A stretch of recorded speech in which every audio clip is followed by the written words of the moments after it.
Good afternoon, everybody. We're really excited to be here to introduce this very amazing panel. And my job is to welcome all of you back and hope that you've enjoyed your sessions thus far. We're going to talk on this panel, we're going to really look at an in-depth look at the U.S. defense intelligence, the range and diversity of new and enduring geopolitical and technology threats facing the U.S. defense demand agile solutions as well as a strong defense intelligence backbone. So that depends a lot on collaboration, and this panel today is going to be focusing on just that. So given the size and stature of this panel, rather than citing all of the highlights of their biographies, which would keep us here for, I don't know, a couple days, I will now turn the session over to its moderator, who you all know, the Honorable Marcel Lettre, who on behalf of the SecDef exercises authority, direction, and control over all intel and security organizations, over 110,000 personnel within DoD. Please join me in welcoming Mr. Lettre and this very distinguished panel.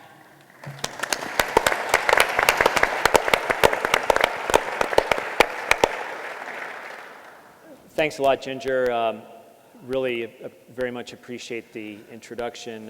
Ginger and I were talking just before this session about some of the time we worked together in the Pentagon over the last 7 years or so, which included in the 2009-2010 timeframe when Ginger was working with Vice Chairman of the Joint Chiefs, Hoss Cartwright, on important projects around the Nuclear Posture Review, the New START Treaty ratification, and the future of strategic weapons and arms control. So Ginger, really good to see you again, and thanks for your partnership over the years.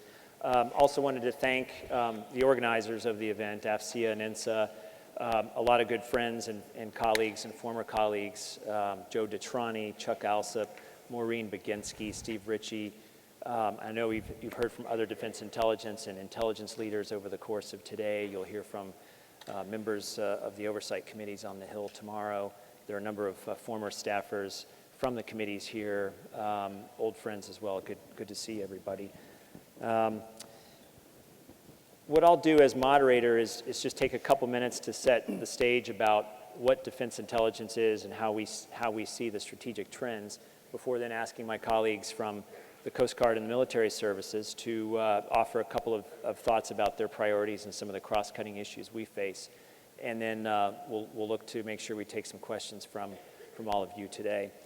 For me, as acting Undersecretary of Defense for Intelligence, serving as the Secretary's Principal Intelligence Advisor, looking at helping him manage the enterprise, and also serving as the DNI's dual hat Deputy for Defense Intelligence, we really have an interesting set of challenges over the course of the next couple of years. We have been charged with, I think, an unprecedented amount of transformation and innovation that's required to keep pace with strategic challenges that are changing. One set of challenges is the geostrategic environment, which, as Director Clapper and others have said over previous months, has not been this complicated in the decades of service that Director Clapper and many other leaders have seen. There's also a set of fiscal challenges that are driving transformation and innovation. You all know them well, but the budgetary situation fraught with uncertainty, which creates really a suboptimal environment for making the smart strategic investments that are necessary. From the DoD end and from the DNI end, we've had a demand signal from the leadership of this enterprise, Secretary of Defense Carter, Deputy Secretary of Defense Bob Work, Director Clapper, to drive transformation and to drive innovation in the face of those strategic challenges. And that's been our task across an enterprise which, when you look at defense intelligence, is quite vast. $18 billion is what the military intelligence program consists of, about 100,000 workforce, 8 of the 17 intelligence community components, a massive enterprise doing work directly for the warfighter and also supporting customers across a range of locations, including here in Washington, D.C. So that demand signal for innovation and transformation is stronger than it's ever been. I think we feel we're in a unique position in the next couple of years to make some key choices. Indeed, it's really an imperative to make some smart choices that will help shape the defense intelligence enterprise in the years ahead. For me, sitting in the role as acting Undersecretary for Intelligence, we tend to look at those challenges in three major areas and the drive for transformation in three major areas. The first is integration, ensuring that we carry the mantle of integrating across national and defense intelligence, but also within defense intelligence and across a range of functional areas, whether it's requirements and acquisition processes, budgeting processes, and operations. The second is operational solutions for today's warfight. As we look at the 10 to 12 years of counterterrorism and counterinsurgency operations that we've faced, we've learned a lot of lessons, gained a lot of insights about new operational concepts and capabilities. How do we make sure to extend those defense intelligence capabilities to other key strategic challenges that we face, some of which are manifesting themselves in the European Command AOR, the Pacific Command AOR, the Africa AOR, and other places around the world, Southern Command and the Arctic, to name a few. The third area is capability investment for the future. And how do we ensure that this tremendous capability that we have, this comparative advantage that we've been able to provide the country and the Defense Department, continues and endures going forward? So the work that DepSecDef is doing on looking to resource a offset strategy for the next couple of decades, the work that Secretary Carter is doing to really create a matrix of openness for the department to reach out for new ideas from industry, to push our own internal teams to look for new ideas and innovation, is really driving into the defense intelligence enterprise capability investments. For us at USDI, we see those in 5 areas, just briefly listing them. First, capability that ensures a persistent and resilient global coverage in the years ahead. Second, anti-access area denial capabilities. Third, counterterrorism and counterproliferation capabilities. Fourth, cyber defense capabilities and intelligence support to cyber defense. And fifth, insider threat capabilities to address the counterintelligence and security challenges that we face going forward. Now, as we look at how to do this work best, the core place that we have to turn is to the military services, represented by the team here on this panel. The services are really the engine for organizing, training, and equipping these forces, and then providing them, making them available for the combatant commanders to utilize and face the challenges we face today. Ensuring that those forces are ready for today's war fight and other operational challenges, but also ensuring that investments are made to have those forces available in the future. We'll hear a little bit from each of the services about some of their priorities, and also touch a little bit on some of the cross-cutting challenges we all face as we look to integrate and foster jointness and continue to extend the Goldwater-Nichols concepts that have been so helpful to DoD over the last couple decades across the defense intelligence enterprise, whether that's in joint ISR and joint PED, the human enterprise, the technology enterprise manifested by the eyesight transformations and associated cultural transformations that are underway, open source intelligence, and a number of other areas. We'll get a little bit at that in some of the presentations and also potentially in some of the Q&A. So without further ado, with just those couple of minutes of opening comments, let me just briefly introduce the panel. We'll first hear from Rear Admiral Stephen Andersen of the U.S. Coast Guard. Then next we'll go to Brigadier General Mike Groen from the Marine Corps, Director of Intelligence. Third, we'll then go to Ms. Lynn Wright, the U.S. Navy Deputy N2. Fourth in the queue will be Major General Linda Urrutia-Varhall, also known as General UV from here forward. And fifth and finally, Lieutenant General Mary Legere from the United States Army, G2.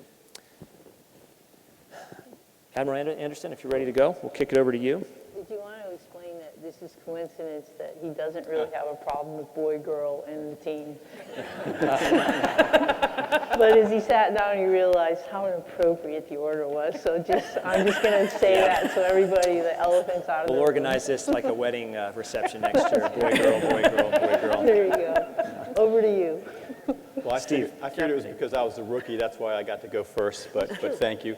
It's an honor to be here. I'm excited to be here today with such a distinguished panel. And full disclosure, most of you I'm sure know this, but the Coast Guard is at all times a military service and a law enforcement agency, but we're not in DOD. We are in DHS. So, but we get a lot of benefit from our relationship as a military service, as well as our relationship in the in the IC. So the part of the Coast Guard that I'm responsible for is about 1,200 professionals, and we are one of the 17 members of the intelligence community.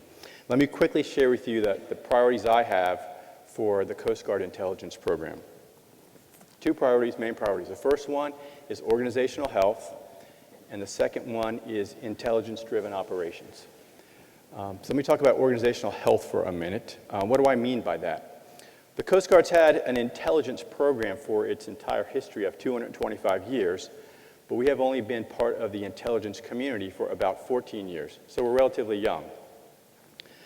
I think my sense of, after being in the job for 4 months, is that we're healthy now, but the question that I'm asking myself, that I'm asking my staff, that I'm asking all the personnel in our intelligence component is, what do I need to do right now so in 5 years and 10 years we are still a healthy organization? And there are many components to organizational health, obviously, but the one I want to talk about briefly is personnel. And this is really where I'm focusing my priority on, how do we recruit, how do we train, how do we assign, and how do we retain talented personnel? We have 3 components to our workforce, just like everybody else. Of the 1,200, we have a mix of officer, enlisted, and civilian. I want to talk mostly about our enlisted workforce. We have what I call do-it-all rate. The intelligence specialist rate in the Coast Guard is the only rate we have that's doing pure intelligence work. We have a high demand for the rate. Typically, folks are waiting about 3 to 4. Historically, I've been waiting 3 to 4 years to get into the A school. Now it's down about 1.5 years. These folks are doing SIGINT, crypto, cyber, all source human. They're doing everything intelligence related for the Coast Guard. So that in itself has some challenges. Initially, we are competing against, I guess in some ways, a little bit against each other, but also with all of you to attract good talent. And within the Coast Guard, my sense is that what draws people to the intelligence rate in the Coast Guard is our mission, and that they find our mission exciting, because we are not offering bonuses. So we're looking at other, and the mission's good, and the mission is exciting, and I think it will continue to be exciting, but we're looking at other avenues. I'm looking at other avenues to try to ensure we are retaining personnel, whether it comes to assignment lengths, tour lengths, back-to-back assignments in certain areas. Those are things that I'm looking at, I have to look at, to make sure that in 5 to 10 years, we have a healthy workforce. Also have some looking at our officer and our civilian workforce, but my primary focus immediately is going to be on our enlisted workforce. So that's my first priority, organizational health. My second priority is intelligence-driven operations. The picture that you're looking at on the screen is sort of a really general portrayal of the threat stream in the Western Hemisphere that we're encountering. And I guess you really could overlay on that a third dimension of cyber, which really penetrates all of that. 4 months when I took over, my boss told me what my goal was when it comes to intelligence-driven operations. It was to provide him with godlike omniscience. So I consider that a stretch goal. Yeah. But I'm always looking for ideas from anyone who has any. So if you have any on how I can hit that center target, let me know. But in all seriousness, the same theme applies to my goal of intelligence-driven operations, or our services goal, is I want to stay 3 steps ahead of our adversary. I want to stay 3 steps ahead of our customers. And in this case, our customers are the men and women who are out flying the aircraft, driving the cutters, doing operations in the field. And to do that, I want to leverage our intelligence to shape mission execution at every level. I want to make sure that every patrol that we go on, every aircraft that's flown, every boat that's out, every cutter that's out, every time we do something operationally, it is defined, at least partially, by intelligence. As an example, we have one of our most famous missions in the Coast Guard is search and rescue. In the 21st century, you would think we could remove the search part of the search and rescue mission, and we have in many areas. But that's the kind of goal that I'm looking for. So let me talk really quickly about a couple more specific areas. Our Commandant has given our service 4 priorities. I want to talk quickly about 3 of those. The first one is cyber. We have 3 main goals in cyber, very similar to DoD's goals. Protect our own network, enable operations, and for us, protect critical infrastructure. And here's what the slide you're looking at is really a sort of a diagram of what today's port facility looks like, a container facility. These are facilities that where the vessels and the equipment, whether it's gantry trains, whether it's container loading mechanisms, they're GPS enabled. They're using GPS to get from point A to point B. They're using SCADA systems. They're using industrial control systems. The Coast Guard historically has the authority and the experience to regulate these facilities when it comes to physical security. We also now have to do that in the cyber realm. The second priority I want to talk about is the Arctic. And that's been getting lots of attention, so no surprise that the U.S. is an Arctic nation and we have lots of significant interests in there. The Coast Guard is responsible for ensuring the safety, security, and the stewardship of the U.S. Arctic waters. Operating in the Arctic requires special capabilities, obviously whether it's icebreakers, whether it's special comms capabilities, due to unique challenges there. But the increased activity in the Arctic is driving us to make sure that we have an effective presence so we can respond to search and rescue up there. We can respond to oil pollution incident that occurs up there, and just to maintain an effective national presence. The last priority for me is we call Western Hemisphere, which is also part of the Department of Homeland Security's Southern Border and Approaches Campaign Plan. And one element of this Western Hemisphere plan or priority is looking at the threat from transnational criminal organizations, or also referred to as TCOs. These organizations are networked, they're profit-seeking. We're being fairly successful in interdicting the loads of drugs that generally come up from South America, but every interdiction we do, we have to view it from its potential to peer further into a network. And we want to make sure we exploit every adversary intervention. The picture you're looking at here is from a very recent seizure where in the foreground is a self-propelled semi-submersible submarine capable of carrying thousands of pounds of cocaine, which that one had. In the background is one of our newest national security cutters, the Coast Guard cutter Stratton. And inset is the crew of the Coast Guard cutter Stratton. It sort of looks like they're in an aisle at Costco because they're standing next to pallets and pallets of bulk material that represents 33,000 tons of cocaine that they brought in, they interdicted, including over 100 individuals that were arrested over about a 4-month patrol. So that's great, and we have to keep doing that because interdictions and prosecutions are important, but I want to move up the food chain. I want to be able to, rather than just interdict, also influence the network, whether it's influence their finances, influence their business model, influence where they're getting their chemicals, where they're getting their precursors from. I want to influence their relationships, and to do that, we have to really be in the network, and we have to apply our intelligence resources against the network, in addition to just the drug smugglers themselves. Just to sum up, I guess, my goal is to apply as much virtual force as possible that's within our authority and within our capability. As I was thinking the other day, wouldn't it be nice if rather than deliver disabling fire, which is our sniper rounds that come out of our Coast Guard helicopters that are aimed at outboard engines of drug smugglers, rather than have to do that, wouldn't it be nice if we could somehow just turn off those engines without actually having to put a round in them? I'm not sure we'll get there in my tenure, but that's the way I'm thinking about how I want Intel to drive operations and to make things a little bit more efficient for our operators that are out there on these patrols on the ocean. And with that, sir, I'll wrap it up and look forward to any questions that you have. Great. Steve, thank you. Sir. Mike, Marine Corps perspective here. All right, sir, thank you. To pick up on a couple of Secretary Lettre's themes about the demand for transition, the demand for transformation, the demand for innovation, I'd like to pull a string on where that comes from. I want to talk about Lancers. Everybody knows what a Lancer is, right? A Lancer is a soldier that rides a horse, and he has a weapon. It's a long stick with an iron spike on the end. I have a picture in my office that I keep there to remind me. In 1913, Lancers were state-of-the-art weapon systems, right?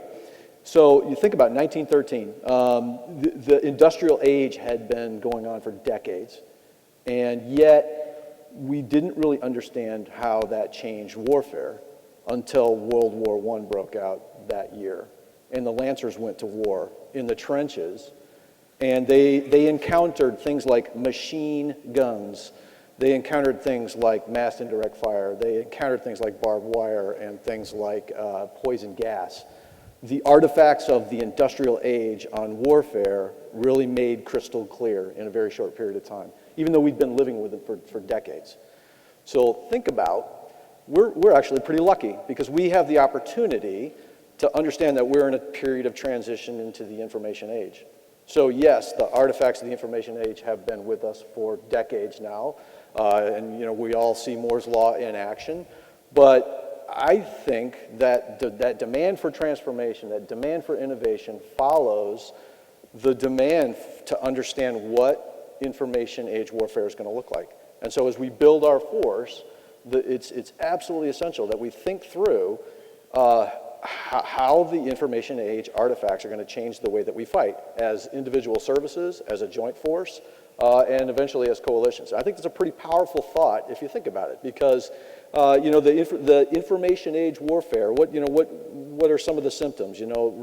Identity politics, the collapse of Westphalian states and the ability to operate, from a state construct. The change in the nature of warfare, what people think, what they fight about and how they fight. The technological rise of the rest, where our enemies' capabilities evolve at the pace of Moore's Law and our capabilities evolve at the pace of our bureaucracy.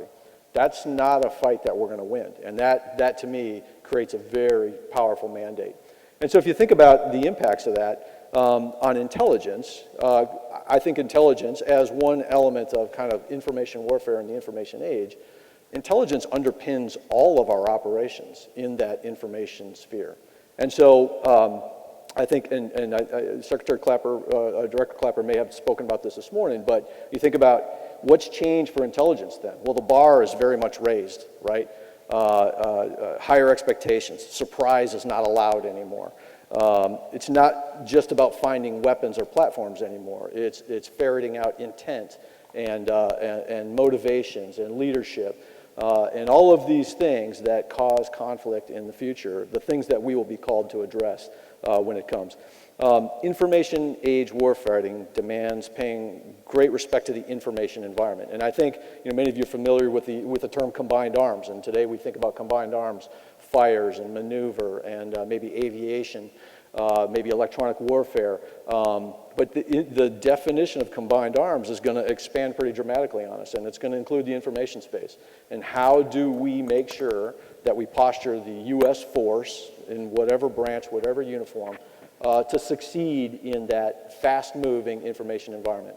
And I think, so now I'm getting to things that are important. I think in that information environment, if you think about it, there are three things that will make a force successful in that environment. And the first is to sense its battle space. The force needs to know what's around it. So it has to sense that. And that's typically an intelligence problem, but it really opens up the range of intelligence to things like open source, things like cyber intelligence, all these other things. And if you sense your environment as a force, then you have to make sense of what you've sensed, right? So what tools do you use to take all of these inputs from data sources around the globe, around the clock? How do you turn that into sense making? Things that, visualization and display. How do you build knowledge in the mind of a commander, for example? at the tactical level or at the strategic level. And then finally, how do you act with tempo? How do you, the force that will win in the information environment is one that can sense, make sense, and act before the enemy does, right? And that applies to, can you move faster than the rumor flows through the refugee camp? Can you move faster than the enemy who's trying to counter your action on the ground? That's the sort of information age mandate that I think drives a lot of what we're doing and a lot of the challenges that we face as services. So one of the artifacts of the information age is this blurring of the line between the strategic and the tactical. And so, I think there's probably, you hear conversations about lines of demarcation. You hear conversations about, big five, little five, or whatever it is. You hear IC and the services kind of talked about it as if they're separate things. Clearly, that's not a viable strategy for the future. Most of the members of the IC wear a uniform like one of these. And so we've got to figure out as an institution, as a community, how we learn to fight together, how we leverage each other's capabilities, and how we share in things like Joint PED and some of the other partnerships that we've identified. Just to really quickly talk about the Marine Corps, so we're building what we call our Marine Corps ISR Enterprise. McKisery is our acronym.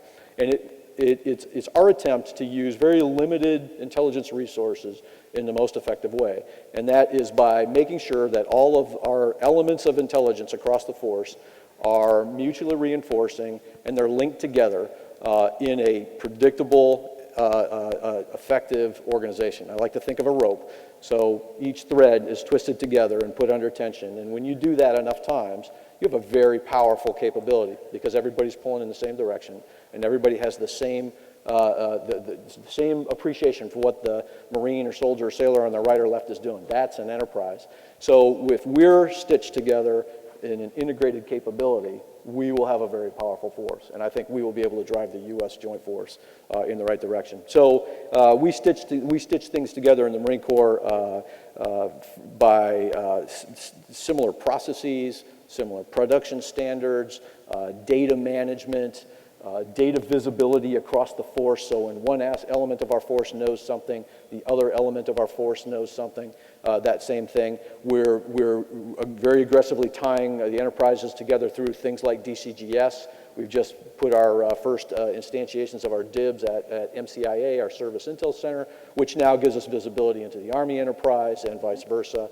And so this network of intelligence capabilities is under construction as we speak. And to a degree, all of us are doing it, and we just have to find ways to make sure that we are all evolving in the same direction and we're doing it together. From an expeditionary perspective, of course, the Marine Corps' forte is expeditionary operations. And so we want to make sure that we don't have transitions from garrison to tactical operations. Again, that seam that shouldn't exist. We want a smooth ability to extend our knowledge enterprise from garrison to tactical and back again, or reinforce, or move to another location, and that's part of our construct with our Marine Corps ISR enterprise. I think another just a critical point I would make about the IC and this IC team. Really, it's a two-way street. We often think about the agencies providing intelligence that the services use, for example. If you think about it, we experience this at the service level when you talk about the digital divide and hey, why does a senior commander have to worry about building those networks to make sure that those those Marines at the forward edge can benefit from the great wisdom of higher headquarters, right? In fact, it's just the opposite, isn't it? Where that commander absolutely relies on those networks because those small units on the forward edge of the battlefield are the ones that know the battle the best, and they're the ones that can give you ground truth. And it's the same thing with the IC writ large. It's those elements of services that are on the ground interdicting the drugs or on the bridge of a ship that have the greatest visibility of what the situation is and how we have to address it. And so the IC absolutely depends on that bottom-up flow of information if it's going to be relevant to decision making from strategic to tactical. So I'll give you a list of things that I think we need. Sensing strategies, open architecture sensing solutions, wide variety of things, disposable, autonomous, robotic, cyberspace and sensing. Non-traditional, arguably we're leveraging the most traditional media of all and calling it non-traditional intelligence, right, because it's not classified. But that's, open source intelligence and social media, very, very critical to operating in this fast-moving information environment. A integrated knowledge environment.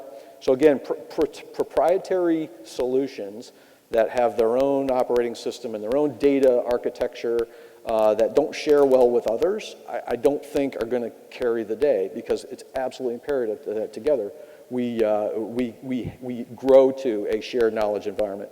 And finally, well, let me give you two more. Intuitive visualization and display products.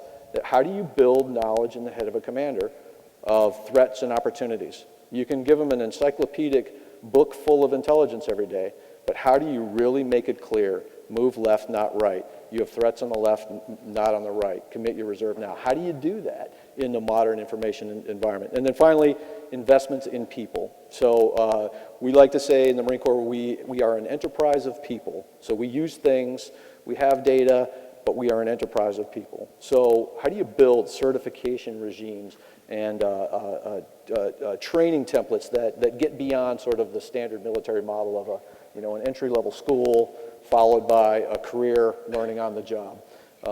There's lots of things that we can do for our people, to include joint duty assignments and rotations in the intel community. So we're really paying a lot of attention to that, and hopefully that'll bear fruit. So in the interest of time, sir.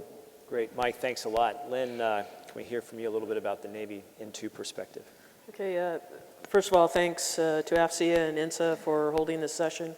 I did this last year and enjoyed it very much.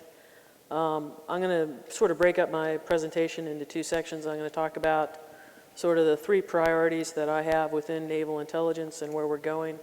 And then I'm going to talk a little bit about the three cross-cutting issues that Secretary Lettre was interested in.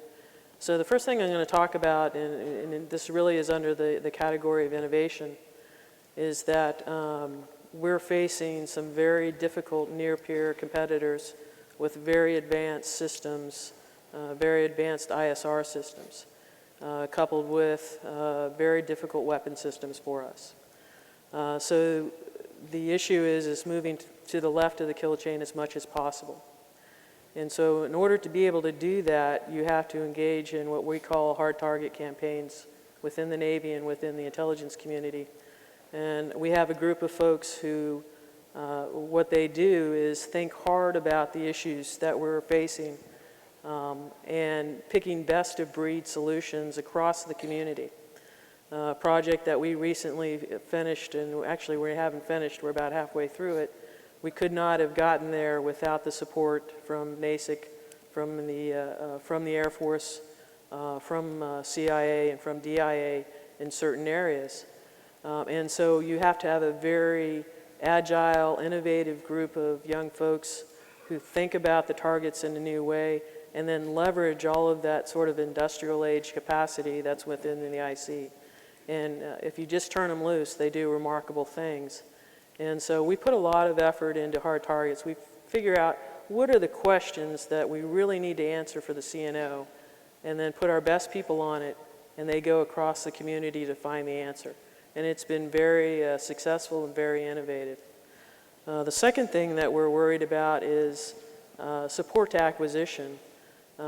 Really for the last 14 years, we've taken a holiday on how we support the buying of the Navy after next, the Air Force after next, thinking about what the world is going to look like in a technological standpoint in 10 to 15 years when these large programs come to fruition. So the issue is when you're buying things that that are updated very quickly. We're talking about IT, cyber capabilities, network capabilities, doing the standard STAR, if you're familiar with that concept, where you do these sort of big books of what the future threats are. It isn't getting it done anymore. So how do we provide intelligence at the right time and the right format that it influences the programmatic decision makers? So we have to do that in a very smart way. So we're looking at reinvesting in our S&T capability. because we're making some huge bets right now. The Navy is about to start, we're buying the long lead items for Ohio replacement. That is a program that's going to be in place probably for the next 60 years. So how do you do a threat assessment for the next 60 years of technology growth? And so those are issues that we have to invest in. The other related thing is the op-eval and the testing part of that. It is very expensive to op-eval and test large weapon systems. So you have to go digital. In order to go digital, though, you have to have threat models which are very threat representative. There is a high degree of fidelity that is required. That is stressing both on the analyst and on the collectors. So how do we build a S&T architecture that will support that kind of future? My third big issue within naval intelligence is how do I keep, entertain, allow to grow this wonderful workforce that we've hired after 9/11? Okay, quite frankly, I wouldn't have been hired today because the people that we're hiring today are incredibly talented, they're smart, they're knowledgeable, but they have different expectations. So you have to work with them constantly to make sure that they have the right opportunities to gain experience, to gain leadership, and to be a part of the team. And they can do wonderful things for you, but you have to take care of them. And so that I have a lot of focus on how do I build the workforce after next. Let's not do what we did in the 90s, which was a huge bathtub and absolutely killed us on 9/11. It really did. So let's talk a little bit about the cross-cutting issues that Marcel had some interest in. First of all, HUMINT program. I talked last year about the Navy HUMINT program. I look at it from the perspective that crisis and war and conflict is a human endeavor. And you cannot sit back in space and figure out what's going on. And so in order to really understand and put into context what you're hearing from space is what's going on the ground. And so the Navy, as part of the Defense Clandestine Service, we are rebuilding Navy HUMINT. We're well on our way. We're building a pyramid of lower level strat debriefers, sailors on the decks of the carriers taking pictures, being able to write up reports, getting them into the IC architecture so everybody benefits from that knowledge. So we're starting training programs for that. At the middle level, how do you do support to SOF on the ground? We have a great Navy Expeditionary Intelligence Command, which is doing absolutely outstanding work. And how do we, out of the base patch of sailors who got the introductory training, how do we give them the next level of training so that they are a net addition on the battlefield? And then at the high end, how do we build case officers that can work either for DCS or NCS or answer strategic S&T requirements for the Navy? Because CIA and DIA have other sort of priorities, but I need to support an 80-year program that is the Ohio replacement. And so I'm trying to build a HUMINT program around that. The second issue is TC-PED. So the Navy has been a willing partner in the joint PED architecture. We have, we take lines for Reaper and Global Hawk and Predators all over the world. We have our own Scan Eagle systems. But we were doing that as part of the joint architecture. The Navy has engaged in a lot of investment in our ISR capabilities. The P-8s, you're starting to see them come online, replacing the wonderful P-3s. We are getting into the Global Hawk type capability with the Tritons. They will start arriving in FY17. And there's some other things that we're doing, UUVs, underwater capabilities. So the Navy has had essentially a holiday, essentially coasting on the joint environment for TC-PED, but now we need to think about how do we integrate those new capabilities into that joint architecture. And quite frankly, and UV laughs, but we're following the lead of the Air Force because they've done it right. They've set up a great architecture. I would also say the Army's done a great job down in Fort Gordon as well. So we are going to be a part of the joint architecture. We fully expect that Triton will be gift mapped to the theater.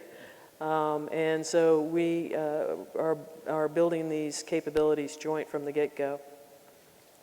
And the last thing is on open source. Navy intelligence was built on open source. I'm an old civil maritime analyst. I did that for a little while. We had contracts with people in London for commercial open source information going back to the 1950s, 1960s. So we're well aware of sort of the value and the leverage that you can get out of the commercial community.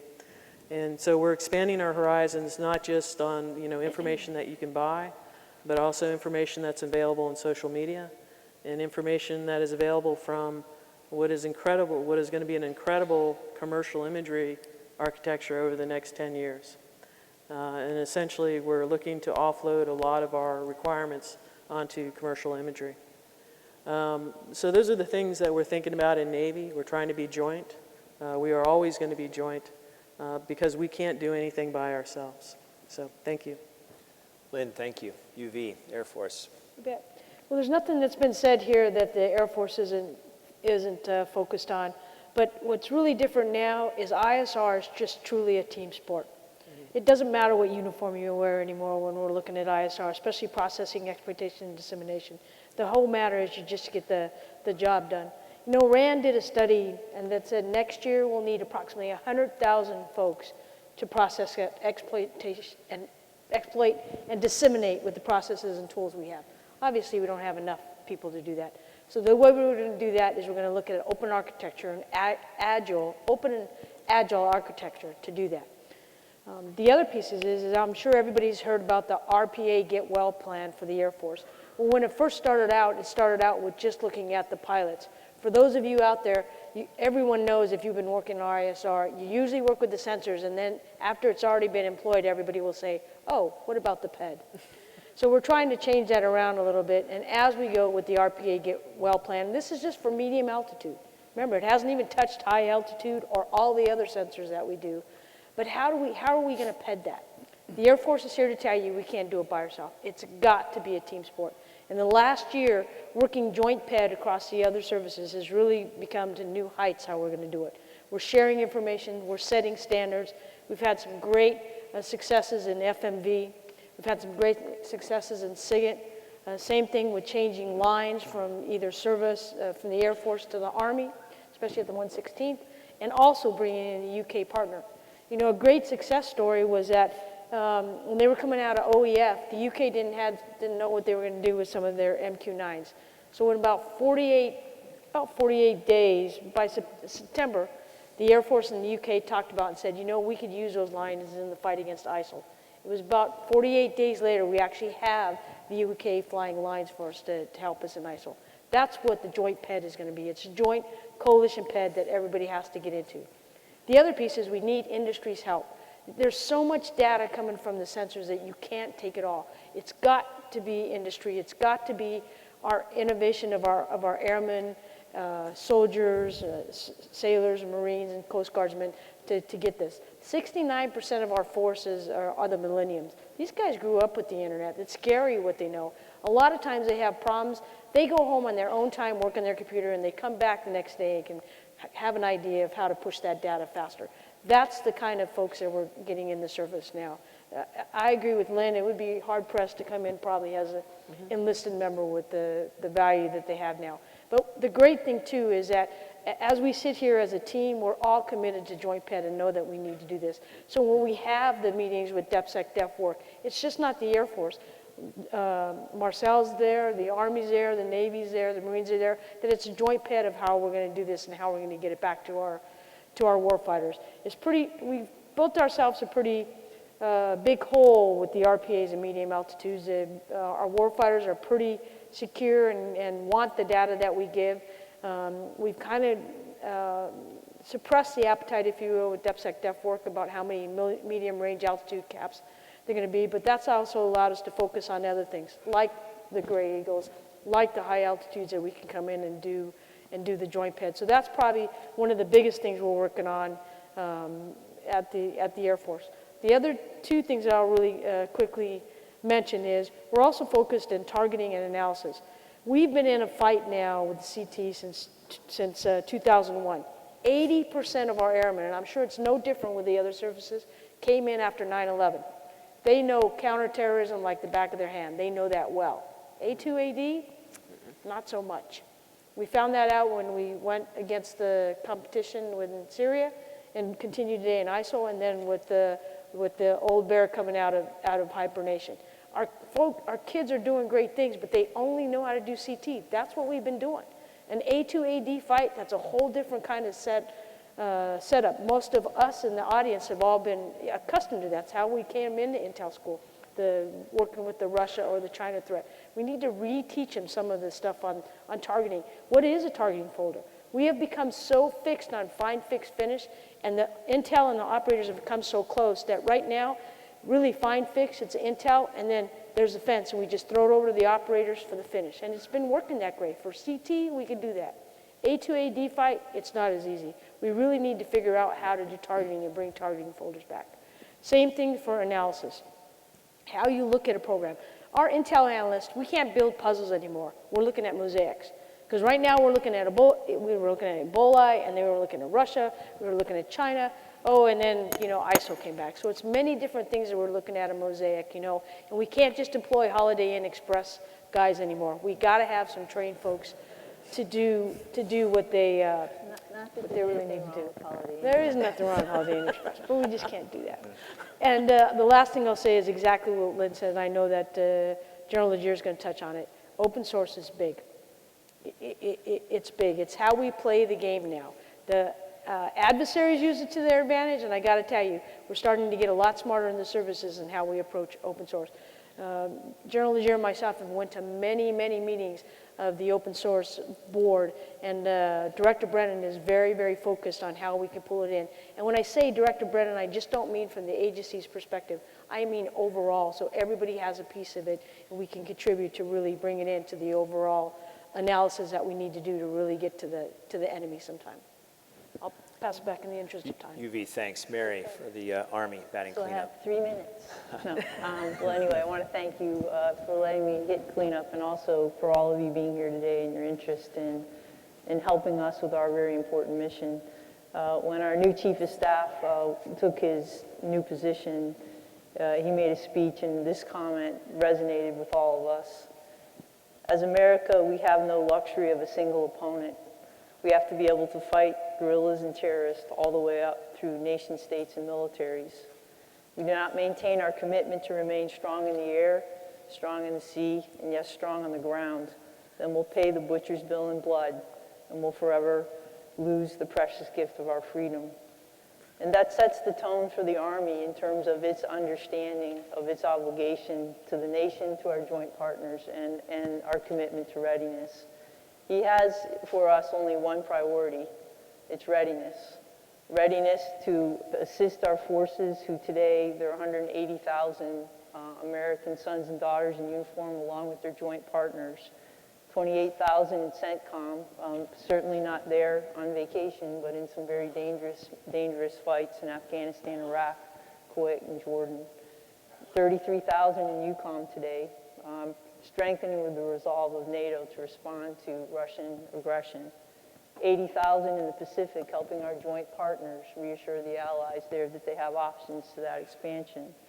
9,000 in AFRICOM, 4,000 in SOUTHCOM, and 19,000 supporting the homeland, from fighting fires to fighting the fights in cyber as they attempt to, as part of the joint effort, and missile defense. And so when he made those remarks, it was about an Army and a joint force that is being increasingly asked to meet the demands of the great uncertainty and instability that we see in the world, and the great potential for interstate conflict, which hasn't been as high since, certainly since the end of the Cold War. What is interesting, we've all touched upon it, is everywhere our soldiers are, with our Marines, our special operators, our Air Force, Navy, and Coast Guard, we're encountering enemies, states and nation states, that possess capabilities that we once thought were our own domain. Their technological advantage, or our technological advantage every day, is at risk due to the availability of technology and their rapid ability to adapt that technology. And with that loss of technological advantage, the risk to our soldiers, the risk to our service members increases.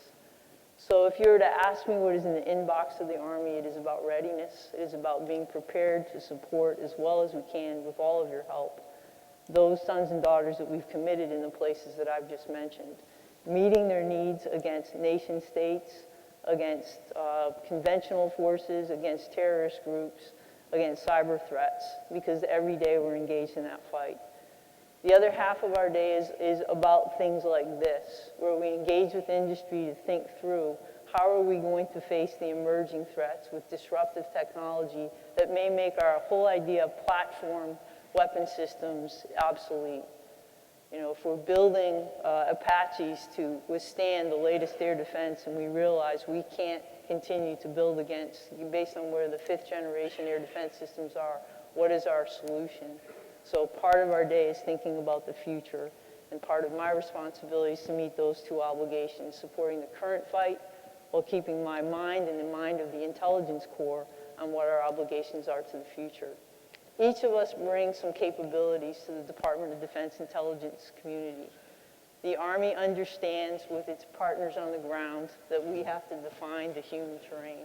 We are going to live on the ground and pass to the Air Force with an SOS. Go Army, beat Navy, and please send bombs. But we uniquely have a responsibility, and I think Mike would agree, we've got to be able to define state and non-state actors down to the individual, not the formation, but down to the individual, so that we can, in fact, provide positive identity resolution. We talked about that last year. I hit the point again. Think about that and the difference between your generation that I started with, where it was a formation of tanks. Today it is finding in this crowd, where is the terrorist? Where is the group that is hiding inside the population that we're there to protect? And that puts a profound burden on us, and it requires us to have the multidisciplinary capabilities that we seek today. We also do not present ourselves in the way that you've thought of us in the future. The Army and Marine Corps don't do things in large groups rolling across terrain anymore. We fight decentralized battles at the lowest level. Whether it's high-intensity conflict or not, we're not going to give the enemy an opportunity for a large target. Now think about the burden on the intelligence corps if you're fighting decentralized operations from multiple directions, and the requirement for intelligence at the edge, the profound requirement for intelligence at the edge, where once it was acceptable to provide to a brigade commander all the intelligence capabilities of the intelligence community, today the expectation is that battalion commander's son or daughter at the lieutenant, platoon leader, or squad level needs that same degree of resolution, but not in a complex way, and an ability to intuitively make decisions. It requires us then to ensure our soldiers have access to the intelligence community that we work so hard to build. And we've talked about it here, about the obvious thing, that any intelligence that we create must be available to our partners to the left and right, because I don't know if it's going to make the difference between you succeeding or failing, but that information has to be available. It has to be available to the IC because sometimes they don't think we need us, but a lot of times we remind them that we are the largest part of the intelligence community, and we bring weapons with us if they forget. So as we look at the intelligence community and we think about those challenges, we look at 5 things in the Army, because I've tried the 2 things and 3 things, but we go for 5. We focus on access to data, and you've heard us talk about this at our industry days and with all of you. Our DSIGS program represents how we connect to the intelligence community, how we connect to the joint ISR community, how we bring that information down to the soldier at the edge. That's what the DSIGS program and all of its parts are about. Now, when we build it, our requisite is to make sure as the IC shifts to an eyesight format, we keep up so that we're not left behind. As our Marines and our Navy and our Air Force counterparts talk about joint PED centers, that we design joint interoperability as a requirement going in. It's not an afterthought, and that we secure that, and that we can pass our data to their weapon systems. It requires us to be more disciplined and think about each other before we build. The second thing we focus on is transport, I see our former CIO, we're still working on that problem, Ms. Schnurr, but relevant ISR to the edge, the SCI transport layer that every single one of our lieutenants expects will be in his talk. You know, no problem, we'll get right on that. SCIF at home, SCIF in your mind, but they need that information to the edge. We focus on integrated sensors. The Army specifically, when you think about getting at individuals, recognizes there needs to be a balance in our investment in human intelligence and technical intelligence, in open source intelligence, in counterintelligence, in aerial ISR, manned and unmanned, in ground terrestrial systems that are multifunctional and don't require us to cycle the human guy out, followed by the SIGINT guy out, followed by the counterintelligence guy out. Multifunctional integrated platforms in the air and on the ground that account for the cyber domain. So that's the way our systems are being presented for you to build, and that's what the reason we want them. We focus on force readiness. We've all talked about talent management and the challenge of bringing these brilliant kids in, keeping them engaged. They don't have to worry about not being busy. We have to worry about making sure that they can have lives and families because we are so busy and we are getting too small for this country. But we have to keep them engaged, trained, and on the target because none of them want to go into a war zone and come home and rest. They want to stay actively engaged on the target. So the great things about what you've built us is from Fort Riley, Fort Carson, Fort Hood today, our soldiers can plug into that forward battle space. Whatever mission they're going to, they are plugging into that forward battle space and doing the intelligence missions they're trained to do. Mike talked about there's no time for transitions. When we pulled our forces home and we thought about forward stationing in a different way, we cost ourselves some time. We cost ourselves some deterrence. The transition to conflict is so fast now that if we're not always in the game ready to go into Africa, into the Middle East, into Europe, mentally and intellectually and from a systems perspective, we will not be there to get to the left of the bang. So readiness. And I told the chief, intelligence soldiers are not smart, good-looking, and athletic all the time. Sometimes we only get 2 out of 3. And it costs money to keep intelligence soldiers trained with all of the capabilities we have. And I will tell you, your Army is investing in the intelligence force. And the last thing we think about is we think about our 5 lines of operation. Is how do we change our force structure? If we brought in biometrics and we've birthed 180 more Gray Eagles and we have birthed an aerial ISR fleet and we have birthed a cyber fleet and we have built a consolidated PED center, how do we keep a force structure in those organizations? So everything changes. And I've told people if you want a force structure that you can count on that will be there 5 years from now, you need to go join the engineers. It's not going to happen in the intelligence community. We're constantly going to morph ourselves to keep up with the threat. So those are the 5 things we focus on. There's some goodness in all of the things we've talked about. The Army is committed in everything it does to make sure we're IC compliant. We are interdependent. We are dependent on each of our partners. We are dependent on the IC. And we are responsible for ensuring everything we produce is provided to them and provided to the agencies to help them in their work. It is irresponsible today to build something that is only for yourself. It is irresponsible to bring proprietary silos into this discussion at this point. We look to be complementary. We don't want to be the United States Air Force. We'd like to have the Navy's football team. We'll get over that. I thought, as I sat up here, I was thinking, go Army, beat Coast Guard. Maybe that's what we look to. But we look to be complementary.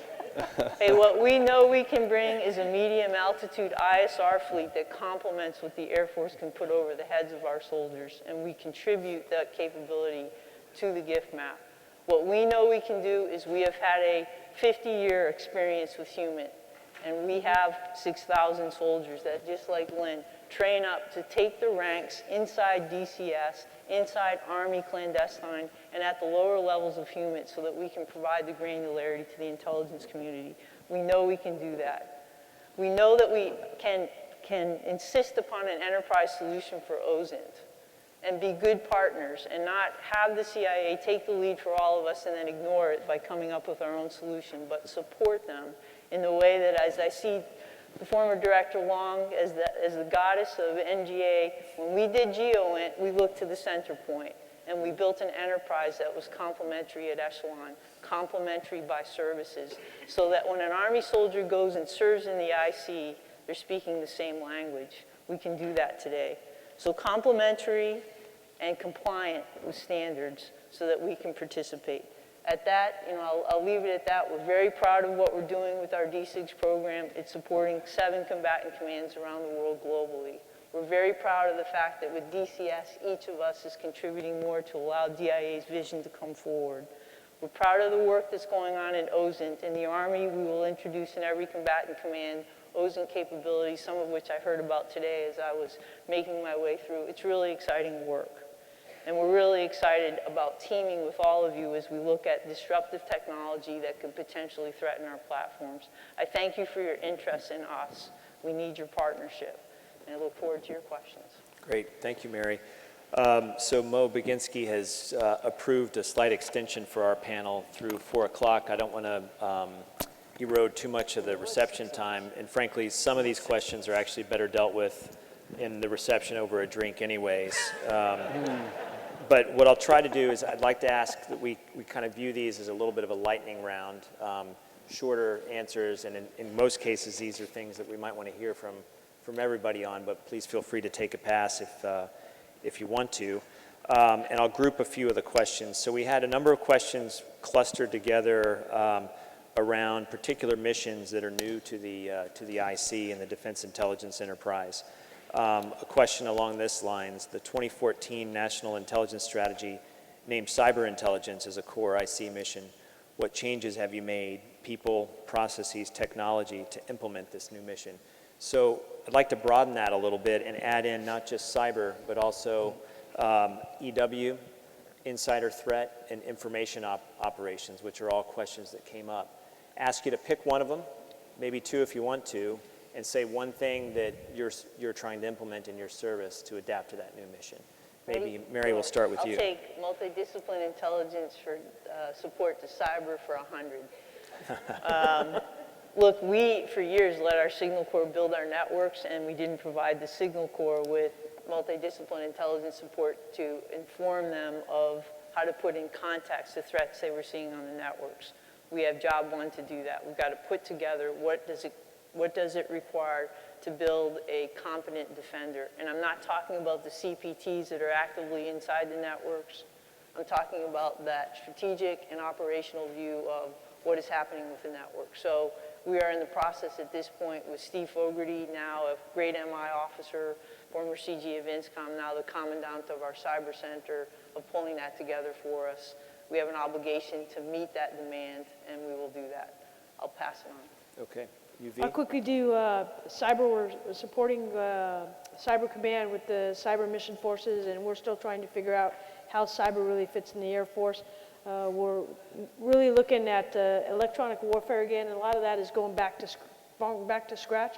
As we look at Russia, as we look at China, especially see how much they've developed over the years. And for us, we can't stop the table anymore on air dominance. So we're really going back to the drawing line on really where are we in EW and what kind of technology do we really need industry to help us out to at least be on parity with our adversaries. So that's really where we're at on that one.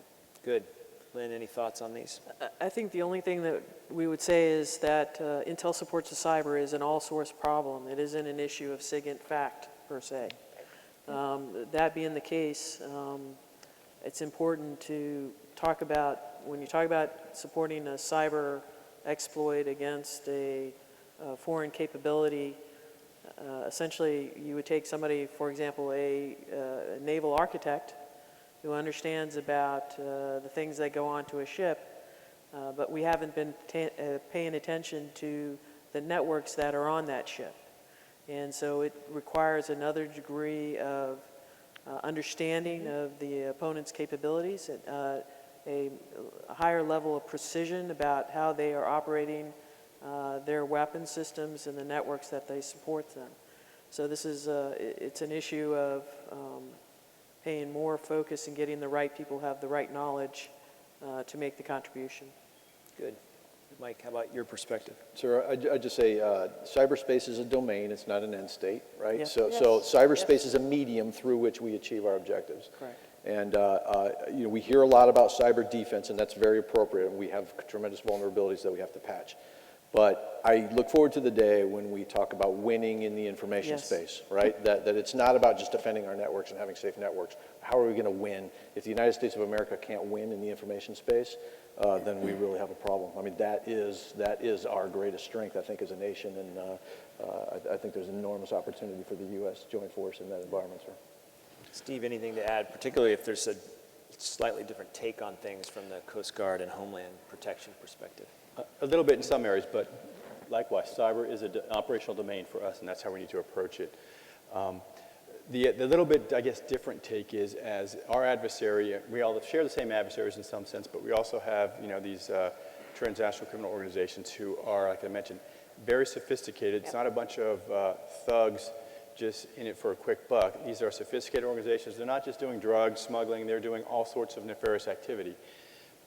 They have cyber capabilities. They have threat, you know, they're an insider threat to us as well. So we're also looking at it from those aspects to make sure that we are protected from them as well. Mm-hmm. Good. Anybody want to comment on the insider threat piece? And we all hit cyber, so I'll but take it. The Army, as many of you know, sadly has been the impetus with the Fort Hood. When we think about insider threat, there's a couple different categories of insider threat. There are the soldiers inside the formation that may radicalize and harm. There are people inside our networks who will do harm to us. And they both require a sophisticated approach to protecting the civil liberties of the 99.9% of the people inside our formations for whom they are there for the right purpose while we get early warning on insider threat. So we in the Army have a fairly comprehensive program that deals with how we make our installations more secure from an intelligence perspective, specifically continuous evaluation of understanding who are inside our workforces, inside our formations, not relying on the every 5-year to 10-year bring up, but as part of the Department of Defense and DNI's clearance reform, really giving our commanders sort of a commander's dashboard of these are some incidents that are occurring in the lives of X, Y, and Z within respecting, of course, their civil liberties, but as we put these things together, the propensity for violence may be there. And so we're really looking at applying law enforcement, counterintelligence, commanders, and IA as a combined team to try to help us understand our soldiers, our civilians, our contractors, and get to them early if early intervention could make a difference, but also provide protection to our family members and our soldiers and our civilians as they work in those environments. So it is an area of high interest to our secretary and our chief. It is one that, you know, you can talk about it, but you need to put resources behind it. And in a very, very, very constrained budget year, I watched them last year avoid any distraction and put a great deal of time, effort, and resources against it. So we are determined not to continue to be yet another example of bad things happening inside the formation. And I'll just add, we're doing stuff on continuous evaluation also, and then how do we monitor our many different systems and then share that technology with the other services so that we don't break the bank, either continuing to do evaluations every month or so, and then for the monitoring piece, that we don't have a distinct one that fits on SIPR and one that doesn't, that won't work on NIPR or JWIC, so we have to kind of do them all. And at this time, with the physical constraints, we're really doing it with almost handcuffed on how we slowly go ahead. got it. Good. We touched a little bit on IT issues, DCGS, and some of the comments. There were a cluster of questions around eyesight and how DoD is going to be handling modernization efforts consistent with eyesight. And I really think that is a core question that we're all very focused on. Anybody want to maybe make a comment from the service perspectives about the evolution of eyesight and how we make sure that goes in the right direction from the defense perspective? So I think, well, I'll start and then I'll pass to Lynn. You know, we saw the eyesight requirement come down from the DNI and didn't presume it didn't apply to us. The advantages are significant, but the technical requirement to figure out how we take the DSIGS environment, which is collateral in some cases, unclassified weapon systems, and bridge that to what is largely an SCI, top secret construct. And so for the past 4 years, in partnership with all of us, we have looked at the pilots that would help us understand the technical stacks that solve the problem that, frankly, the agencies have not had time to solve, which is how do you move from the eyesight environment at the highly SCI level and push that data down into that next level and the level below. And really our QRCs and our pilots to inform our DSIGS programs as they move to that next increment have really been a work of the Navy Tactical Cloud, Air Force 2023 at one point, the work we've done together at Lincoln Lab, the work we've done with the Marine Corps to keep each other informed of how do we work between the commercial cloud, the NSA referential cloud, the government cloud, and find the right solution for us. So we in the Army have placed the DSIGS Increment 2 RFP out. We've asked DNI's engineers to come in and look at what we think is the right glide path to provide industry with our roadmap. We will be looking to refine that, and then next year we intend to put that out for contract, and that's really the DSIGS program's effort to keep up with this. I think each of the services have a similar strategy. Any other comments from the services? And I see Mo is looking to give us the hook, but any other comments here? No, sir. Okay. We won't get to it, but a question maybe to talk about over the course of the next day and a half. There were a number of questions around autonomy, autonomous systems, and artificial intelligence. Yeah. As most folks know, there was a Defense Science Board study on autonomous systems that just got completed this summer. I think that's a really important area for dialogue between all of us and industry in the months ahead, and we just flagged that as something we'll look forward to, a dialogue we'll look forward to having.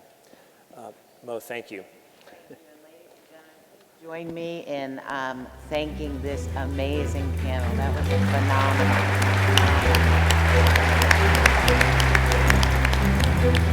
phenomenal.